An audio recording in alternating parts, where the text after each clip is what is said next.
Pengikut beliau yang setia dan siapapun yang melanjutkan estafet dakwah beliau, meneruskan perjuangan ajaran beliau, dan semoga Allah masukkan kita dalam golongan beliau. Amin. Ibu-ibu yang saya hormati, semoga semua diberikan keberkahan, kesehatan, dan kasih sayang Allah. Amin. Di pagi yang cerah ini kita akan membahas tema yang ini dipilih oleh panitia dari cuplikan ceramah saya sewaktu acara reuni keluarga Al-Katiri di Lumajang. Saat itu saya menceritakan ada orang ngeluh ke saya. Sebenarnya bukan ada orang, beberapa orang ngeluh ke saya, menyampaikan, Ustadz, saya ini sebenarnya mau berbakti sama orang tua saya, tapi orang tua saya menjengkelkan. Pokoknya ndak enak, kata-katanya nyakitin hati. Kira-kira ada yang seperti ini ya Bu ya? Nah itu berarti bukan 1-2 orang itu yang ngalamin. Saya mau bakti sama ibu saya tapi ibu saya jengkelin. Saya mau bakti sama ayah saya tapi ayah saya ini nyakitin hatinya. Saya bilangnya begini dulu di awal. Sebenarnya yang ngeluhkan itu bukan hanya Anda, tapi bapak Anda juga ngeluhkan Anda. Ibu Anda juga ngeluhkan Anda. Ini anak kurang ajar luar biasa. Gitu sebenarnya. Walaupun si anaknya juga bilang, ini bapak gimana? Nah, akhirnya saya bilang, justru disitulah jalan surga Anda. Maksudnya ujian yang paling berat yang kamu alami itu, loh itu pintu surganya. Tinggal kamu tahan-tahanan, kuat-kuatan. Kalau enggak kuat, ya sudah, cari pintu surga lain. Tapi ini yang jelas kelihatan. Kenapa enggak dikejar? Kelihatan jelas. Pintu surgamu ada di berbakti pada orang tua yang jengkelin, yang kata-katanya nyakitin hati. Enggak enak pokok setiap hari. Ya memang itu pintu surga Anda. Ada orang dikasih ujian penyakit kanker. Penyakit kanker ada obatnya Bu? Ada. Apa? Bawang merah, merah-merah. Oh, fulus merah-merah. Penyakit kanker itu yang orang bahkan secara teori kedokteran itu ndak ada. Maksudnya ndak ada, nggak bisa ditebak. Oh, katanya ndak boleh makan yang banyak bakar-bakar, katanya gitu ya. Kalau makan banyak bakar-bakar nanti kena penyakit kanker. Loh, yang jualan sate ndak apa-apa nih, tiap hari makan sate. Iya kan? Jarang ada info orang tukang sate masuk rumah sakit kena penyakit kanker. Jadi secara teori memang ada, ini menyebabkan kanker, ini menyebabkan kanker, ini menyebabkan kanker. Tapi pada akhirnya dokter akan bilang kanker ini semacam lotre. Ada yang Allah kasih, ada yang enggak. Di lotre. Ini dapat, ini enggak, ini dapat, ini enggak.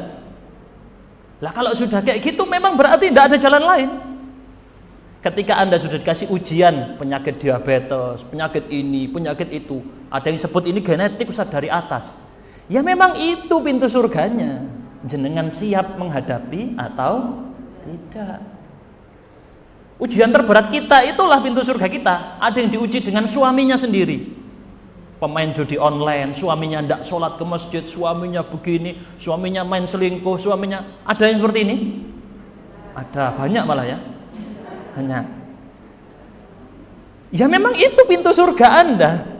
Gimana Anda menghadapi ini? Jangankan Anda, Nabi dulu juga hadapannya istrinya sendiri. Nabi Nuh istrinya sendiri membangkang, Nabi Lut istrinya sendiri membangkang, anaknya sendiri Nabi Nuh melawan, Nabi Muhammad pamannya sendiri melawan, keluarganya sendiri melawan. Jadi hal seperti ini bukan hal yang baru. Bahkan ujian yang kita alami nggak ada apa-apanya dibanding ujiannya orang lain, jauh. Pernah lewat di scroll Instagram ada iklan orang kena penyakit kepalanya besar, perutnya besar. Pernah lewat iklan gitu? Ada ya? Terus suruh donasi itu kan? Bener kan? Iklan lewat. Coba pas dibandingkan sama ujian yang kita alami, kayak enggak ada apa-apanya dibanding ujian yang dihadapi orang ini. Nah, insya Allah kita akan belajar kira-kira 11 kaedah. Banyak banget ya, tak tahu cukup enggak waktunya. 11 kaedah dalam menyikapi ujian hidup. Semua di sini hadir bawa ujiannya masing-masing. Andai kata saya suruh tuliskan di kertas apa ujian yang paling berat. Nanti yang ujian paling berat kita kasih hadiah. Kira-kira pasti akan berlomba-lomba nulis ujian saya ini, paling parah kayaknya saya nomor 1 ini. Yang lain tidak ada yang lebih parah ujiannya dari saya. Jadi semua yang hadir di sini semua bawa ujiannya masing-masing. Aku diuji sama anakku, Ustaz. Aku diuji sama hartaku, aku diuji jadi melarat, aku diuji. Setiap dari kita punya ujiannya masing-masing. Yang ini bahkan tidak ada buku pelajarannya di sekolah. Ada buku pelajaran di sekolah cara menghadapi musibah, ujian? Tidak ada. Padahal ini yang paling penting, nomor 1 ini harusnya diajarkan di sekolah ya. Kurikulum ini harusnya di SD, SMP, SMA diajari gimana caranya saat hadapi ujian dari Allah. Nah, kita akan belajar di sini 11 kaedah. Kaedah yang pertama, jenengan bisa catat ya. Alhamdulillah senang saya kalau ngisi kajian ibu-ibu itu pada suka nyatet. Ngerti maksudnya?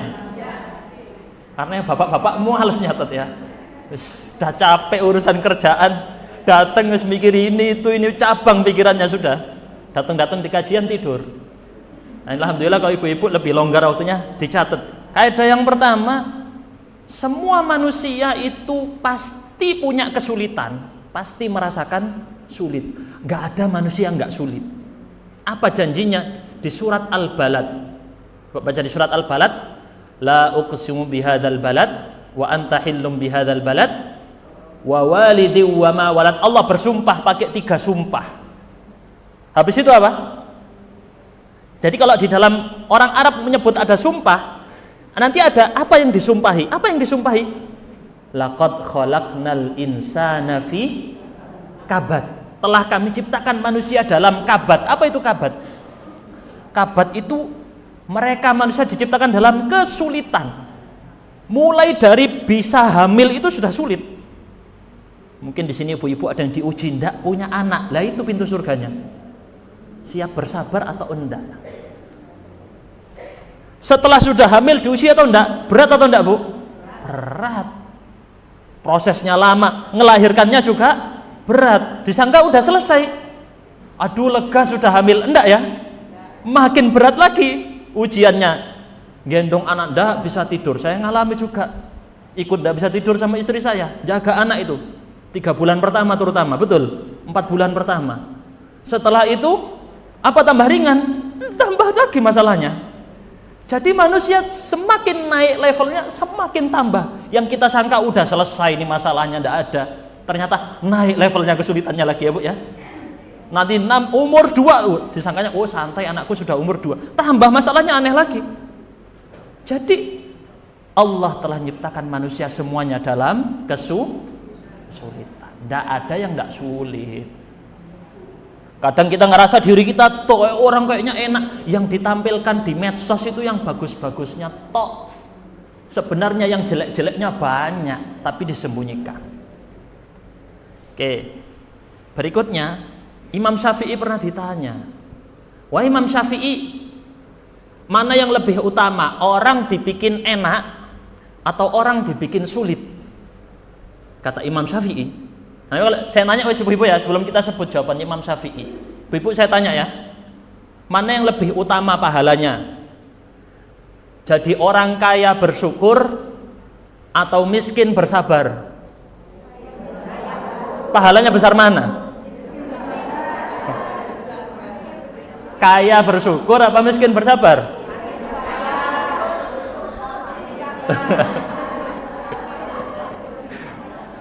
Jangankan ibu-ibu berdebat di sini beda pendapat, ada dua versi ya kan ya. Para ulama dari dulu juga berbeda pendapat. Ada yang bilang kaya bersyukur lebih baik, ada yang bilang miskin bersabar lebih baik. Ada dua pendapat memang. Tapi Imam Syafi'i cerdasnya, beliau nggak nyebut dua-duanya. Cerdas. Imam Syafi'i bilang, orang itu tidak dibikin lempeng mapan mudah kecuali setelah melewati kesulitan. Orang ini tidak dikasih kedudukan yang tinggi kecuali sudah melewati kesulitan. Contohnya siapa? Yo para nabi. Nabi Nuh, apa tidak ngalami masalah? Banyak masalahnya. Nabi Ibrahim, Nabi Musa, Nabi Isa. Nanti kita sebutkan contoh-contoh masalah para nabi yang dihadapi. Masalahnya di keluarganya, di istrinya, di anaknya. Jadi jangan pernah menyangka, kata Imam Syafi'i, orang dia terlahir di dunia nggak punya masalah. Pasti punya masalah. Pasti ngalamin kesulitan, tidak mungkin bisa lepas dari rasa sakit. Oke, ini jawabannya Imam Syafi'i, paling aman ya. Imam Syafi'i dia jawab apa? Dia bilang orang itu mesti sulit, mau dia kaya, mau dia miskin, punya ujiannya masing-masing. Cuman yang kaya kayak kelihatannya lebih enak, yang kaya kelihatannya tok bu, kelihatannya. Yang ngincer warisannya banyak itu. Baik.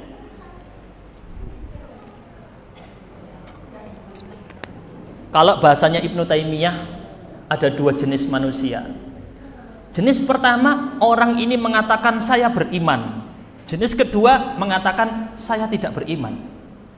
Kata Ibnu Taimiyah. Nah, setelah itu, setelah dia mengucapkan, ada yang bilang saya beriman, satunya bilang saya tidak beriman. Kata Ibnu Taimiyah, yang bilang saya beriman akan dites sama Allah. Antara kata-kata sama perbuatannya. Ngomong dia beriman, oh dites bener nggak beriman? Jangan-jangan cuma di mulutnya doang. Istilahnya apa zaman sekarang? Omon-omon. Cuman omon-omon imannya. Ini di dalam bahasa Al-Quran, boleh ditulis ya, surat Al-Ankabut. Surat keberapa Al-Ankabut? Al-Ankabut ini bahasa Arab diserap ke bahasa Indonesia, jadi kalang kabut. Kata kalang kabut di bahasa Indonesia itu dari bahasa Arab, seperti laba-laba. Nah, kacau, kalang kabut. Nah, ditelusuri itu ada sejarahnya. Kata kalang kabut dari bahasa Arab, Al-Ankabut, surat ke-29, ayat awal 2-3 setelah alif lam mim. Allah sebutkan, boleh dilihat di HP-nya itu, yang buka HP ada Al-Quran. Lama sudah nggak dibuka aplikasi Qurannya. Terakhir buka kayaknya Ramadan. Sekarang sudah Dzulhijjah. Lama dari tentu Qurannya. Itu kalau sudah buka Quran, dihitung berapa halaman lagi ya selesai juz 5. Dihitung. Pengen cepet-cepet selesai. Nggak nyaman dengan Quran. Oke, dibuka Al-Ankabut ayat berapa tadi? 2-3. Ahasiban nasu ayyatraku ayyaqulu amanna wa hum la yuftanun. Apakah manusia menyangka dia berkata saya beriman terus dibiarkan, tidak diberi ujian? Oh, berarti kalau sudah beriman aman, Zat. Aku hidupku tenang, adem, ayem, tentrem. Enggak, malah Al-Quran sebut dia beriman malah akan dites, diuji. Ini kaidah yang kedua, dicatat ya dari ayat tadi. Beriman tidak berarti lepas dari ujian. Beriman justru akan diuji sama Allah agar ketahuan ini imannya omon-omon doang atau benar dia lakukan. Dilanjutkan di ayat ketiga apa di situ? Walaqad fatannal ladzina min qablihim fala ya'lamanna ladzina shadaqu wa la ya'lamannal kadzibin. Kami telah menguji orang-orang sebelum mereka supaya kami tahu orang yang jujur dan orang yang bohong. Maksudnya jujur kenapa? Jujur tadi bilang saya beriman, benar nggak ini? Jangan-jangan bohong. Ngomong Ustadz saya insya Allah aman ini, saya sudah imannya luar biasa. Dites sama Allah, lah kok hilang kata-katanya tadi? Ini yang disebut dengan pendusta. Nah, sekarang saya muncul pertanyaan di sini buat ibu-ibu. Ada pertanyaan ya? Tadi Allah sebut kami uji orang-orang di surat Al-Ankabut ayat 3 tadi. Kami uji orang-orang tadi supaya ketahuan, supaya Allah tahu siapa yang jujur, siapa yang bohong, siapa yang umdo, siapa yang tidak. Saya tanya, Allah itu tahu atau Allah tidak tahu? Nah, terus ngapain diuji? Katanya diuji supaya ketahuan. Bukannya Allah sudah tahu? Mancing ini ya, pikiran tadi. Dalam ayat yang lain, surat Muhammad, surat 47 ayat 31. Wala nabluwannakum, kami uji kalian hatta na'lamal mujahidina minkum wassabirin, agar kami tahu siapa yang benar-benar berjuang dan siapa yang sabar. Berarti Allah sudah tahu orang yang sabar atau tidak? Tapi kok diuji? Katanya Allah, saya uji supaya tahu siapa yang sabar. Kalau Allah sudah tahu sebelum terjadi, kenapa Allah bilang ujian supaya Allah tahu? Iya, supaya tahu. Kenapa? Padahal Allah sudah tahu. Maksudnya tanpa ujian Allah seharusnya sudah tahu ya, siapa yang sabar, siapa yang nggak sabar. Allah sudah tahu sebelum terjadinya ujian. Iya, kenapa lah ya? Lah ya kenapa? Saya tanya itu, Bu. Ya, gimana Ibu? Di sini saya jawab ya. Dalam bahasa Arab, Ibnu Abbas menjelaskan, na'lam di sini saya tahu, kami tahu, kata Allah, maksudnya adalah naro, kami melihat. Yang diketahui tadi itu belum tampak. Allah pengen sabarnya tampak dalam wujud amal. Kalau cuma ngomong semua bisa, Bu. Saya sabar. Habis sabar terus keluarganya meninggal, nangis-nangis, tidak terima takdir Allah. Dikasih miskin, tidak terima lagi. Ada seperti ini? Ada. Berarti imannya cuma omon-omon doang, pas sudah diuji hilang sabarnya. Allah makanya sebut di sini agar tampak yang tadinya klaim muncul sebagai amal. Berarti yang dimaksud tadi apa? Agar Allah tahu, maksudnya agar tampak isi hati menjadi amal. Ini kaidah yang ketiga. Ujian yang Allah kirimkan berfungsi untuk menampakkan isi hati dalam wujud amal perbuatan. Saya ulangi lagi kata-katanya ya. Kaidah ketiga gimana? Ujian berfungsi untuk menampakkan isi hati. Ngetes. Ini orang bener nggak sih? Ini orang bener nggak sih? Dites sama Allah. Sampai muncul isi hatinya dalam bentuk apa? Amal perbuatan. Contoh ibu-ibu misalnya mau nyari ART, asisten rumah tangga, pembantu. Biasanya ada syaratnya. Syaratnya apa Bu biasanya ART? Harus jujur. Oke. Dia bilang ke jenengan, saya jujur. Percaya atau enggak? Harus ada. Harus apa berarti? Minta bukti dong, kamu jujur gimana? Ngakunya jujur. Ini yang tadi kita sebut, dites. Orang ini dites, coba sih tak taruh uangku 500.000 di atas meja. Kira-kira 500.000 ini berkurang atau tetap? Dites. Supaya ketahuan, bukan sekedar ngomong, oh jujur mulutnya doang. Tapi benar-benar dites. Baik. Pindah berikutnya ya. Kaidah yang keberapa sekarang? Yang kedua belum. Tuh, yang kedua tadi ayatnya di surat Al-Ankabut, beriman tidak berarti lepas dari ujian. Ada orang baru masuk Islam, dipikir baru masuk Islam tambah enak. Apa tambah enak? Enak secara hati tentrem. Tapi ujiannya, terutama yang dari etnis tertentu, dia kalau masuk Islam di Indonesia langsung diboikot keluarganya, dia hapus dari kakak, coret. Dia nggak usah dapat warisan dari kita, tinggal sana, nggak usah diaku sebagai keluarga lagi. Ada seperti ini ya di Indonesia, banyak. Ujian. Jadi mengaku beriman bukan berarti lepas dari cobaan, malah naik derajatnya, cobaannya makin tinggi. Dalam istilah hadis riwayat Bukhari dan Muslim, Rasulullah SAW bersabda, perumpamaan seorang mukmin seperti tanaman yang terkena angin. Terkadang anginnya bikin dia roboh, terus dia bisa tegak lagi. Terus roboh, terus tegak lagi, sampai tanaman ini mengering. Tapi perumpamaan orang munafik seperti pohon yang kokoh, tegak. Dia nggak kena angin, nggak goyang kalau kena angin. Sampai dia kemudian tiba-tiba dicabut dari akarnya. Maksudnya mati mendadak dalam kondisi dia belum bertobat. Na'udzubillah min dzalik. Kaidah keempat ya. Udah ngantuk Bu, minum dulu Bu. Ada minumnya? Ya, bismillah, saya izin minum dulu.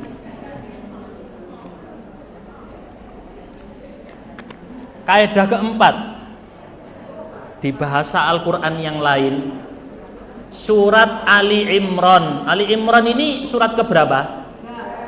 Masya Allah, ingat ya, surat ketiga. Keluarga Imran, keluarganya Bunda Maria, ibu dari Yesus.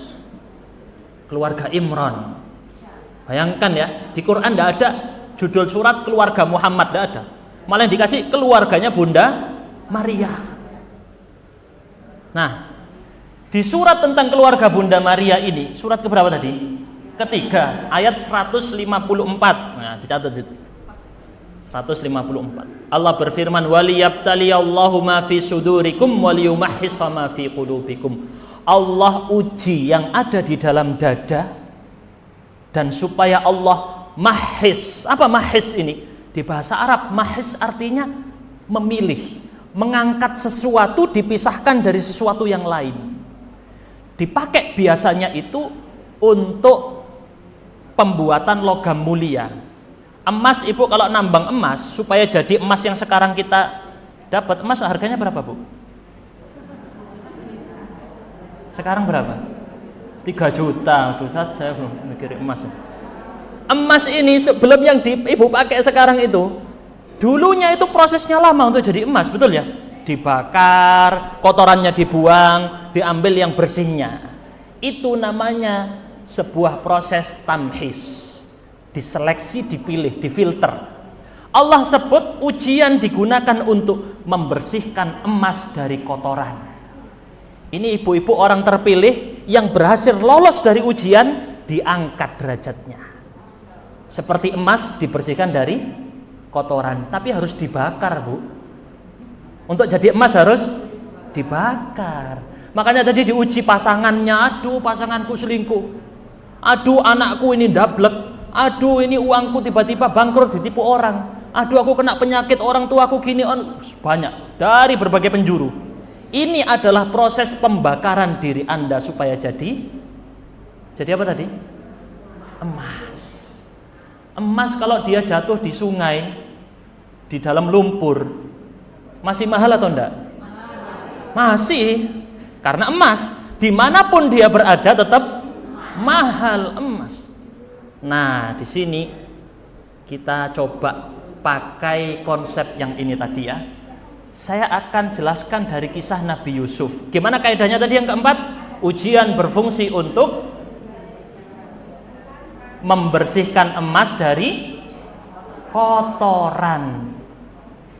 Ada yang tidak lolos dari ujiannya, sudah sama kotorannya itu tadi, tidak jadi emas. Saya kasih contoh di kisahnya Nabi Yusuf. Nabi Yusuf di awal surat Yusuf ceritanya gimana? Mimpi. Mimpi ketemu apa? Nabi Yusuf mimpi ketemu apa di mimpinya? Bertemu matahari, bulan, dan 11 bintang, semuanya bersujud kepada Nabi Yusuf. Diceritakan mimpinya ke siapa? Ke ayahnya, Nabi Yakub. Apa yang terjadi? Ayahnya jadi semakin sayang kepada Nabi Yusuf. Saya tanya ibu-ibu di sini dan yang belum ibu-ibu. Ada yang ibu-ibu, ada yang belum jadi ibu-ibu ya. Calon ibu. Saya tanya, disayang sama ayah menjadi anak istimewa, bagus apa jelek? Bagus ya? Tapi gara-gara dicintai sama ayahnya, Nabi Yusuf dibuang kemana? Ke sumur, terus dijual jadi budak. Saya tanya, dibuang ke sumur terus dijual jadi budak, bagus apa jelek? Jelek. Tapi gara-gara dijadikan budak, diangkat menjadi anak raja. Saya tanya, jadi anak raja, bagus apa jelek? Bagus. Tapi gara-gara jadi anak raja, difitnah berzina lalu dipenjara. Difitnah berzina dan masuk penjara, bagus apa jelek? Jelek. Tapi gara-gara difitnah masuk penjara, Nabi Yusuf diangkat menjadi menteri, bagus apa jelek? Gini roller coaster, naik turun, naik turun. Tapi setiap Nabi Yusuf lolos dari ujian sebelumnya, diangkat lebih tinggi dari sebelumnya. Betul ya? Dari cuman sebagai anak kesayangan diangkat menjadi anaknya raja. Dari cuman anaknya raja diangkat menjadi menteri. Masya Allah. Jadi ujian itu apa tadi kita sebut kaidahnya? Mengangkat emas dari kotoran. Baik, kaidahnya gitu ya. Kaidah keberapa sekarang? Kelima. Dicatat ya Bu ya. Catat nih. Kalau bapak-bapak saya agak repot kalau ngisi di bawah bapak itu. Tidak ada yang nyatet ya.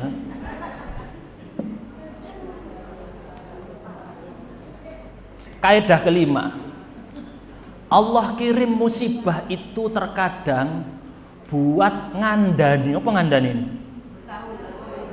Ngandani orang ngeyel yang nggak bisa dikandani. Ngapunten ya, bahasanya mungkin ada orang yang angel kandhanane.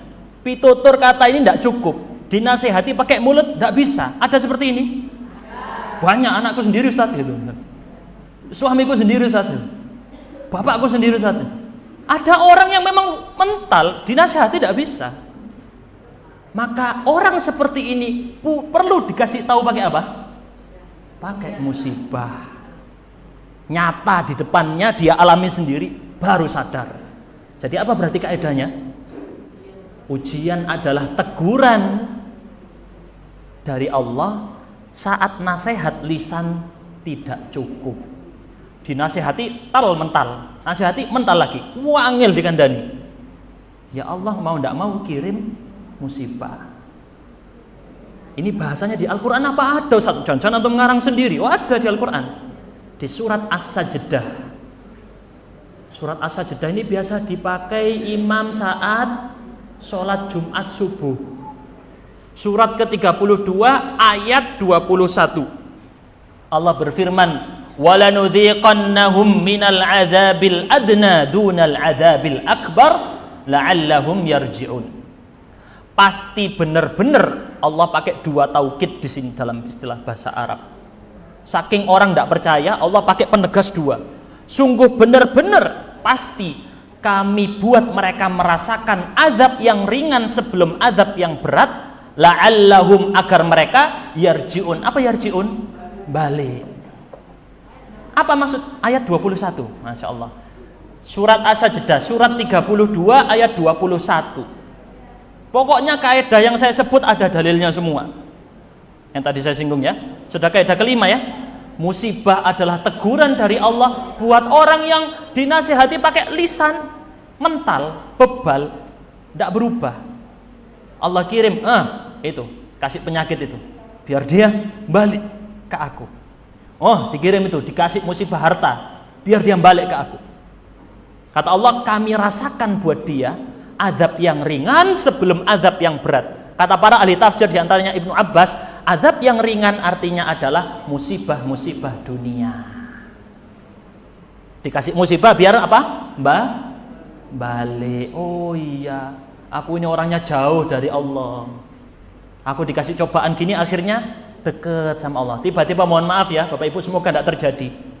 Moro-moro kejadian pada Anda, bisnis kerjaan Anda bangkrut, sampai Anda ditipu orang, ditipu akhirnya rugi 3 miliar. Katakan ya, ditipu berapa tadi? 3 miliar. Saya tanya apa yang terjadi pada ibu-ibu berarti setelah itu? Nangis berarti iya. Nangis, stres, bisa gila. Update status dulu di WA jangan lupa. Pokoknya jengkel minta ampun, kok bisa ketipu 3 miliar, kok bisa? Pas sudah kejadian begitu, kira-kira orang ini akan semakin dekat pada Allah? Semakin berdoa? Seharusnya, bagus Masya Allah. Karena nggak semua kayak gitu. Seharusnya makin dekat. Semakin Allah pengen jenengan balik. Dikasih cobaan itu, orang tuamu dikasih sakit, kamu suruh ngerawat, biar kamu balik dekat sama Allah. Ya Allah, sembuhkan orang tuaku. Terkadang ada orang dikasih ujian tidak berhenti-berhenti. Tujuannya supaya orang ini semakin dekat sama Allah. Ada yang tidak dikasih ujian, Memang dia dibikin lempeng supaya dia diberatkan dosanya nanti di akhirat, diperparah adabnya. Nah, suruh milih, mau adab yang cepat di dunia atau adab yang nanti di akhirat. Sekarang kita pindah kaidah ke-6. Masih kuat ibu-ibu? Sudah pusing jangan-jangan? Pusing. Masih semangat, Masya Allah. Kaidah keberapa sekarang? Ke-6. Jadi pokoknya jenengan pulang ingat kaidahnya tok, insya Allah cukup. Ada 11 kaidah ya? Ada 11 kaidah. Kaidah ke-6. Ini sebenarnya masing-masing kaidah ini jadi judul kajian sendiri bisa. Kaidah ke-6, level ujian disesuaikan dengan level keimanan. Semakin imannya tinggi, semakin berat ujiannya. Semakin imannya rendah, ujiannya dibikin ringan. Ini jenengan yang sekarang mengalami ujian berat, berarti Allah tahu keimanan Anda lagi naik. Dites, masih naik enggak? Dalilnya, riwayat At-Tirmidzi, beliau mengatakan hadisnya hasanun sahih. Sa'ad bin Abi Waqqas, beliau bertanya kepada Nabi SAW, wahai Rasulullah, siapa orang yang paling berat ujiannya, cobaannya? Ada yang tahu jawabannya? Ibu-ibu, saya tanya, ini kan biasa ikut majelis taklim nih, rutin. Pernah dengar hadis ini enggak? Beliau bertanya, wahai Rasulullah, siapa orang yang paling berat ujiannya? Apa jawaban Rasul di sini? Ada yang tahu? Wah, Masya Allah, banyak yang tahu ya. Rasul menjawab, para nabi. Tsummal amsal fal amsal. Kemudian yang seperti para nabi dan yang seperti para nabi. Ini orang yang paling berat cobaan. Tidak ada orang yang lebih berat cobaannya dibanding para nabi. Contoh Nabi Muhammad, lahir sudah yatim, tidak punya ayah. Berapa tahun kemudian ibunya meninggal, diasuh siapa? Kakeknya. Diasuh kakeknya, kemudian berapa tahun meninggal, diasuh siapa? Pamannya. Itu pun beliau hidup dalam kondisi sulit. Setelah itu beliau diuji macam-macam. Ditolak sama kaumnya, betul ya? Disiksa para pengikutnya, mau dibunuh, dicekek saat sholat, dikasih isi perut unta, macam-macam cobaannya beliau. Kemudian apa? Beliau dakwah di Taif. Di Taif dilempari batu sampai kakinya berdarah-darah, sembunyi di kebun anggur, kabur Rasulullah. Kemudian beliau pergi kemana? Hijrah di Madinah. Diusir sama penduduk kampungnya. Habis itu apa, berhenti di situ? Enggak, cobaannya makin lagi. Ketemu orang-orang Yahudi, para orang-orang yang melalaikan perjanjian. Habis itu perang berkali-kali. Cobaan Rasulullah enggak pernah habis sampai di detik-detik akhir beliau meninggal dunia. Beliau diuji, nanti kita sebutkan ya. Ujian beliau, demam beliau 2 kali lipat dari orang biasa. Ibu-ibu biasanya kalau pakai termometer berapa biasanya? Panas. 40 sudah panas ya? 2 kali lipatnya itu Rasulullah. Ya, setelah dipakai godok telur matang, panas 2 kali lipat. Rasulullah mengatakan, fayubtalar rajulu ala hasabi dini. Seseorang akan diuji tergantung kadar agamanya. Kalau agamanya kuat, dia akan dikasih ujian yang berat. Kalau agamanya ya lembek, ujiannya dikasih yang gampang-gampang aja, kasihan. Maka kemudian Rasul mengatakan, si orang ini nanti dia tidak akan meninggalkan dunia. Jadi tujuan Allah ngirimi semua ujian ini buat dia, supaya dia berjalan di atas muka bumi sampai tidak tersisa apapun dosa padanya. Bersih, dibersihkan dari dosa. Jadi saya ulang lagi kaidahnya gimana? Level ujian sesuai dengan level keimanan. Semakin tinggi keimanan, semakin berat. Kalau ujiannya cuma kehilangan uang 5.000, ya itu memang levelnya, mungkin sudah berat itu. Ujiannya cuma ditipu orang tadi di pasar, beda harganya 2.000, udah tidak terima, ya memang levelnya masih di situ. Ada orang yang diuji anaknya perempuan sampai meninggal 2-3. Itu sampai Rasul sebut orang ini yang meninggal, anaknya meninggal, bukan perempuan saja ya, 2 orang atau bahkan 3 orang, maka dia dijamin surga. Ini kabar gembira buat ibu-ibu yang melahirkan anak terus meninggal, melahirkan anak terus meninggal lagi. Berat. cobaannya. Bahkan anak ada istilahnya, anak yatim, anak piatu ya. Tapi kalau orang tua kehilangan anak, ada istilahnya? Tidak ada. Padahal itu berat sekali. Oke. Kita kasih contoh di antaranya ujiannya Nabi Ayub, kehilangan semua anaknya. Habis semua anaknya. Hartanya juga dibikin habis dan dikasih penyakit yang membuat beliau tidak bisa bergerak. Ujiannya Nabi Ayub terkenal. Nabi Isa punya ujian, dibikin tidak punya tempat tinggal. Beliau pindah hidupnya dari tempat padang ke padang. Jangan kira Nabi Isa, Yesus itu punya banyak pengikut. Enggak, pengikutnya sedikit. Yang diistilahkan dengan pengikut yang setia disebut apa di dalam Al-Quran? Hawariyun. Di dalam istilah orang Kristen sekarang disebut 12 apa 11? 12 murid yang setia. 12 murid yang setia. Itu mereka Hawariyun, dikit. Dan beliau tinggal dari padang ke padang yang lain, padang ke padang lain. Tidak tinggal di rumah Nabi Isa. Di para nabi punya cobaan yang berat-berat. Kita naik ke kaidah ke-7. Kita cuma punya 11 kaidah ya, tenang. Ntar lagi pulang ibu-ibu ya. Emang mau pada kemana bu? Kaidah ke-7. Musibah itu akan menghapuskan dosa dan menaikkan derajat. Ngapus dosa dan menaikkan derajat. Dalilnya di dalam riwayat Muslim, Sahih Muslim, dari istri Nabi yang mulia Aisyah radhiyallahu anha, Nabi sallallahu alaihi wasallam bersabda, artinya, langsung artinya aja kalau saya. Tidaklah seorang muslim tertusuk duri. Tusuk duri cuma kena duri tek gitu ya. Atau yang lebih parah dari itu, melainkan gara-gara itu diangkat 1 derajat dan dihapuskan 1 kesalahan. Cuman kenapa tadi? Ketusuk duri. Tapi bukan berarti setelah ini langsung ambil duri, gini. Tusuk ya banyak.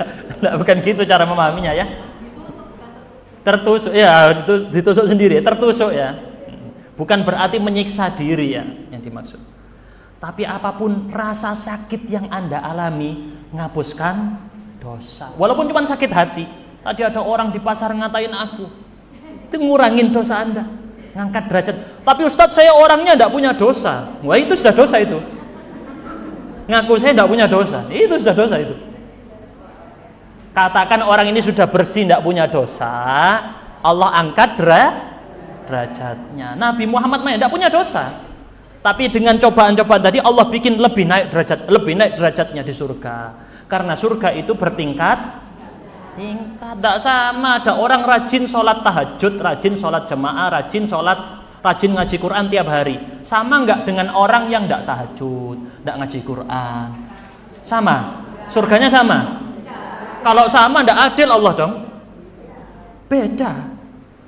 Surga kata Nabi SAW dalam hadis surat Muslim, nggak satu lewat Bukhari, surga ada 100 tingkatan, 100 level. Jarak antara satu tingkatan dengan tingkatan lain sejauh langit dan bumi. Nggak ketok, nggak kelihatan di atasnya, saking jauhnya. Dan ada 100 tingkatan. Yang paling tinggi, tingkatan tertinggi namanya surga. Tahu tempat siapa itu? Rasulullah Muhammad SAW. Nah, minta makanya dalam doa, ya Allah, bantulah aku bisa menemani nabimu di surga Firdaus. Satu level sama Nabi Muhammad. Oh enak, tetanggaan. Tapi kalau amalnya enggak tetanggaan, enggak bisa. Amalnya harus ngejar di situ. Oke. Tadi kaidahnya gimana? Musibah mengurangi dosa dan mengangkat derajat. Jadi semakin dikasih musibah semakin bagus apa semakin buruk? Semoga semuanya kan ya. Semoga semuanya diberi sabar menghadapi musibah. Iya. Bahkan sampai Rasul nyebut dalam hadis Bukhari Muslim ya, sampai rasa gelisah, galau, sedih, itu semua dihitung menghapus dosa. Ya, ini alasannya supaya Allah ingin bertemu sama hambanya. Dalam hadis riwayat Tirmidzi, supaya Allah ketemu sama hambanya, dia dalam kondisi tidak ada dosa, dibersihin jenengan, biar nanti pas dihisab sama Allah tidak ada dosa sudah. Mau dibersihkan sebelum hisab atau sesudah hisab? Saya ulangi lagi pertanyaannya ya. mau dibersihkan dosanya sebelum hisab atau sesudah hisab? Kalau sesudah hisab dibersihkan di mana? Neraka. Enakan sebelum hisab? Musibah-musibah di dunia ini yang disebut sebagai penghapus dosa. Tapi bukan berarti minta, ya Allah berikan saya azab di dunia sebelum di akhirat. Jangan. Rasul larang itu, ada sahabat doa kayak gitu. Kata Rasulullah, kamu nggak akan mampu. Tapi gimana doa yang benar? Ya Allah, ampunilah dosa kami. Itu yang benar. Karena surga ini mahal. Saya kemarin itu ngisi ceramah di Tangerang. Ada Tangerang tempat yang terkenal untuk tempat tinggal paling bagus se-Indonesia bisa dibilang. Namanya adalah, ada yang tahu? BSD, Bumi Serpong Damai. Di BSD rumah paling murah itu 3 miliar. Kalau nyicil pakai UMK Mojokerto, lunas kapan? Itu baru rumah di BSD. Itu pun rumahnya kecil, paling kecil di BSD 3 miliar. Mau yang mewah, oh lebih mahal lagi. Saya tanya sekarang, rumah di surga lebih murah apa lebih mahal? Lebih murah apa lebih mahal? Lebih mahal. Lah kalau sudah tahu surga itu mahal, jenengan beli pakai apa? Iya, amalnya sudah siap tak buat beli. Ternyata amalan kita buat nuker satu nikmat Allah melihat, tidak cukup. Loh iya, tidak cukup. Allah kasih kita nikmat melihat, ditukar sama semua amal ibadah kita, tidak cukup. Berarti orang masuk surga bukan karena amalnya. Karena apa? Allah sayang sama orang ini. Jenengan amal ini buat ngejar Allah supaya sayang sama saya. Kalau Allah sayang sama saya, oh masuk, tidak apa-apa. Kalau secara harganya tidak bisa dibeli. Lawang rumah di BSD berapa tadi? 3 miliar, apalagi rumah di surga berapa miliar, tidak kehitung. Saking yang punya rumah ngasih diskon. Diskonnya 99,9999%. Karena orangnya ini orang saya suka ini, masuk aja langsung. Itu gambarannya surga. Kalau pakai amalan tidak cukup. Oh nggak cukup dong, rumah di BSD berapa tadi? 3 miliar. Tapi jenengan ngejar, ya Allah kasih saya surga ini, jadikan aku orang yang engkau cintai. Nah ini menjadi kaedah kita. Berikutnya kaedah ke-8, level reward atau balasan sesuai dengan level cobaan. Kalau tadi kan level cobaan sesuai level keimanan. Sekarang balasan yang Allah kasih sesuai dengan ukuran cobaannya. Ada orang berangkat haji, ngumpulin uang, jualan kerupuk, ada lebih 1000 tabung, 1000 tabung, 1000 tabung, berangkat haji, susah payah ngumpulinnya. Satunya lagi, dia pewaris, bukan perintis, dapat uang warisan gede, langsung berangkat haji, oh murah haji bagi dia. Saya tanya, pahalanya sama atau beda? Saya tanya, ada orang haji, dalam hajinya dia mengikuti caranya Rasul, sampai ketika Rasul berjalan, beliau berjalan, nggak naik bis sampai, misal contoh ya. Ada yang hajinya naik bis nyaman enak. Saya tanya, pahalanya beda atau sama? Yakin? Tapi kan enak naik bis. Ya kalau nggak mampu naik bis aja ya. Contoh yang lain, tawaf. Sekarang ada tawaf naik golf, mobil golf. Ada tawaf jalan. Lebih sulit yang mana? Yang jalan.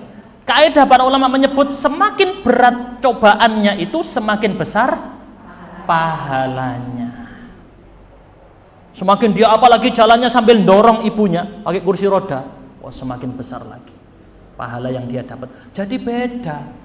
Kita jajar gini sholat bareng berjajaran, jangan sangka pahalanya sama. Tingkatan keimanan masing-masing berbeda, tingkat kesulitan untuk khusyuknya berbeda. Ada orang ngaji terpatah-patah dengan orang ngaji lancar, beda enggak? Beda. Sampai Allah sebut dalam risan Rasulnya dikasih ganjaran 2 untuk yang ngajinya terbata-bata. Tapi yang ngajinya lancar didudukkan dengan para malaikat yang tinggi. Sebenarnya lebih tinggi, cuma dikasih ganjaran double untuk yang kesulitan. Dalilnya apa? Rasul SAW mengatakan, hadis riwayat Tirmidzi, Inna 'idhamil jaza ma'a 'idhamil bala. Sesungguhnya besarnya balasan beriringan dengan besarnya cobaan. Semakin besar cobaannya, semakin besar balasannya. Sama kayak jenengan mempekerjakan orang.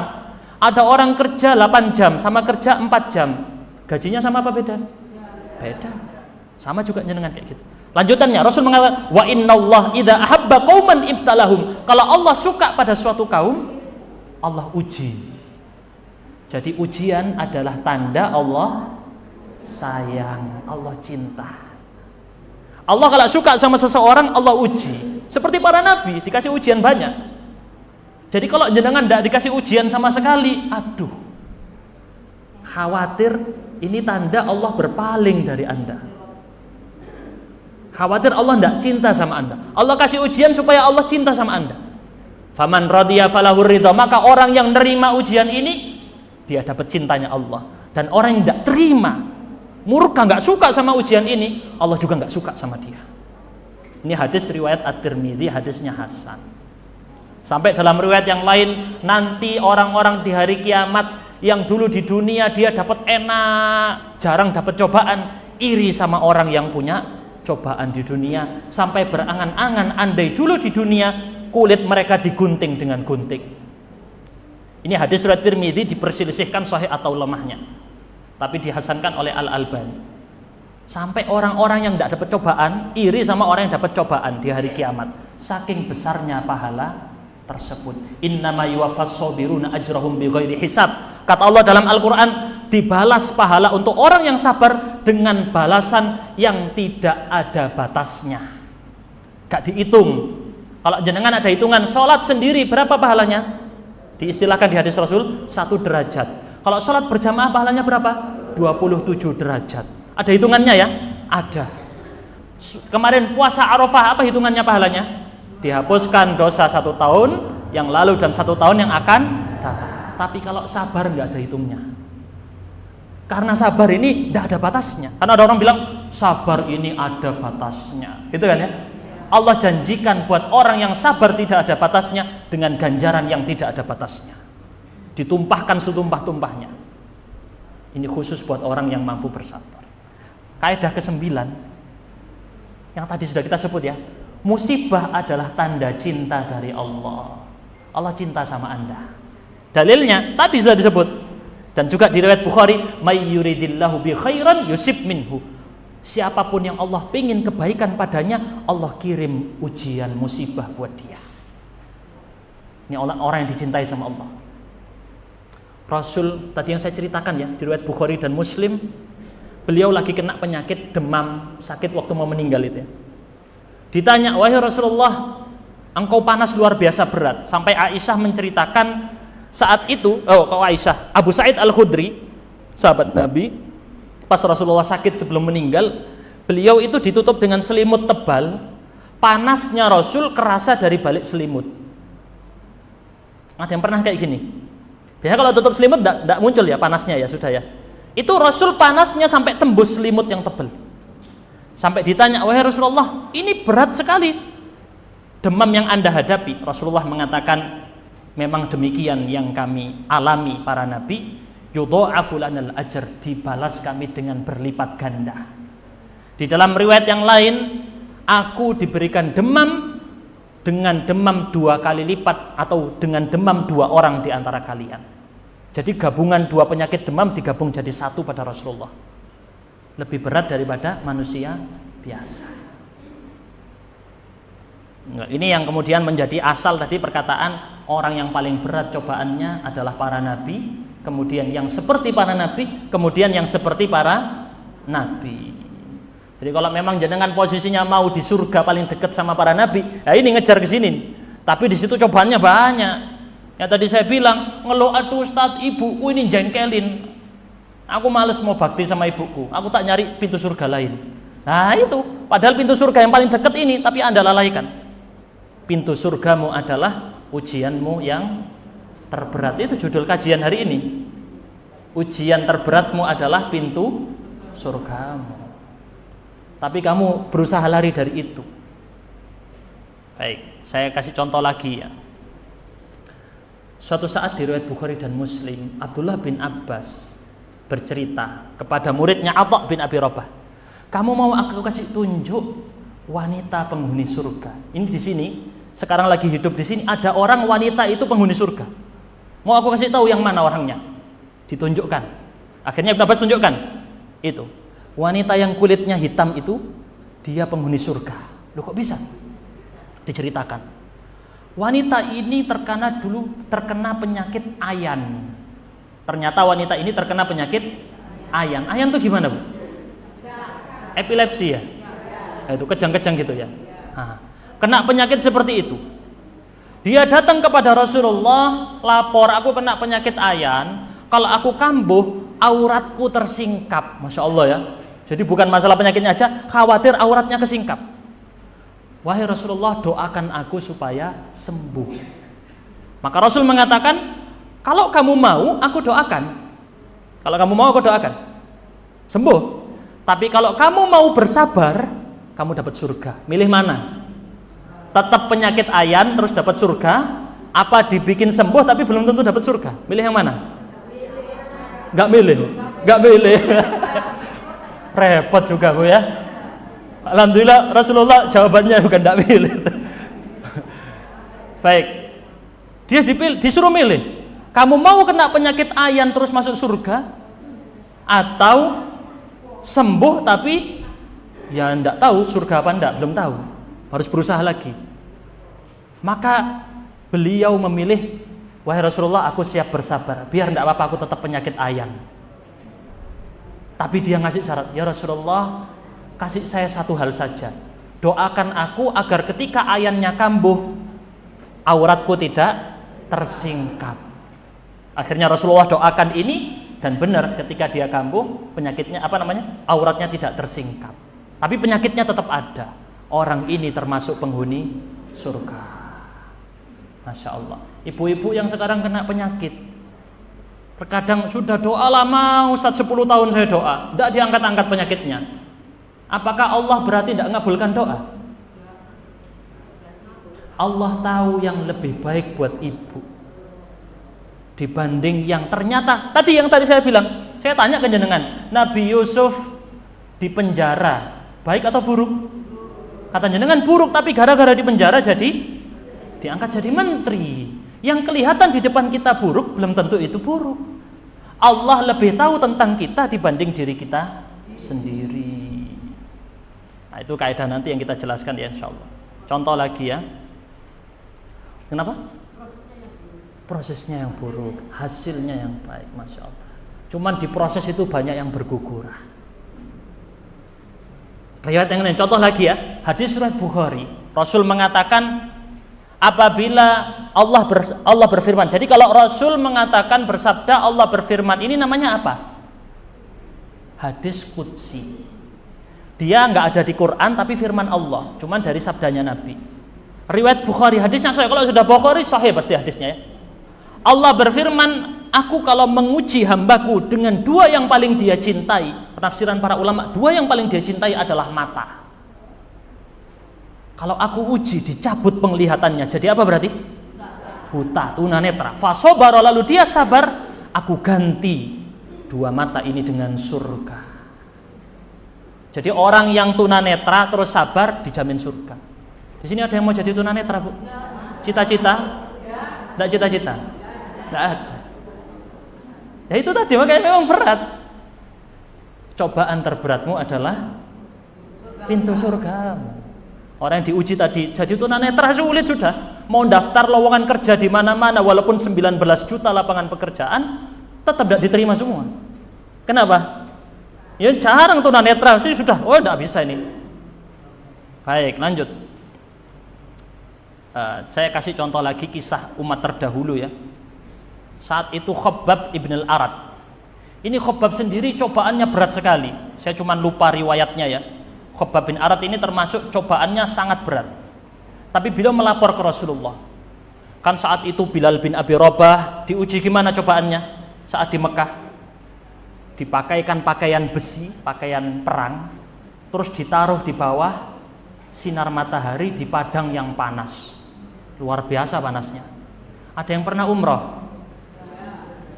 Umroh pas musim panas. Panas luar biasa. Lebih panas dari di Indonesia loh, jauh. Karena di sana walaupun nggak kena sinar matahari sudah panas. Itu Bilal bin Abi Rabah dipakaikan pakaian perang besi. Itu kayak udah setrika sudah. Ditaruh di bawahnya terik matahari di padang pasir.